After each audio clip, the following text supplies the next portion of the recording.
Si on parle de l'environnement fiscal, social, la Belgique n'est pas plus attractive que la France.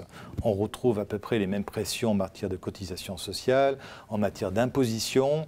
Il y a quelques particularités en Belgique, mais ce n'est pas pour ça que les entreprises viennent en Belgique. Elles viennent parce qu'il y a un environnement économique et qu'il y a des débouchés économiques en Belgique. Mais il y a aussi toute une série d'avantages fiscaux, des exonérations partielles sur la vente d'actions, par exemple. Est-ce que vous pourriez nous lister justement ces différents avantages? Oui, mais ça, ce n'est pas vraiment les entreprises. C'est pour les particuliers qui a des particularités. Donc, c'est-à-dire quelqu'un qui habite en Belgique, une personne physique, et qui détient des avoirs, notamment des actions, et qui procède à des cessions. Et c'est vrai qu'une des grandes différences entre la Belgique et la France, c'est que ces cessions ne sont pas taxées, comme c'est le cas en France. On entend souvent parler des Français qui quittent la France pour essayer de se soustraire de l'imposition des plus-values parce qu'ils veulent vendre les titres de leur société.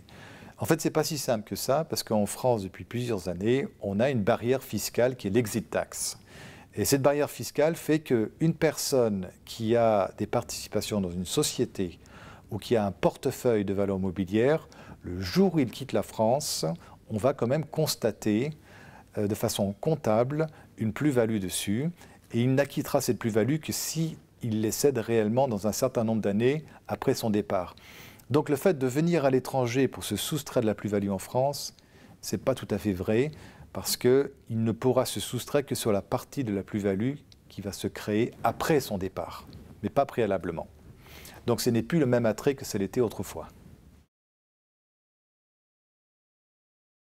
Dès lors qu'un patrimoine dépasse un certain montant, on doit annuellement acquitter un impôt. Et on y est à partir d'1 300 000 €.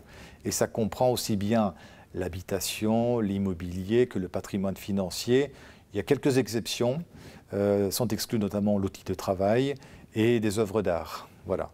Bon, c'est un impôt qui pose problème et il faut savoir que pour quelqu'un qui a un patrimoine de plusieurs millions d'euros, ça représente annuellement un surcoût de plusieurs dizaines de milliers d'euros. Voilà. Donc, quand on sait que c'est un impôt qui se répète d'année en année, ça représente des sommes assez importantes.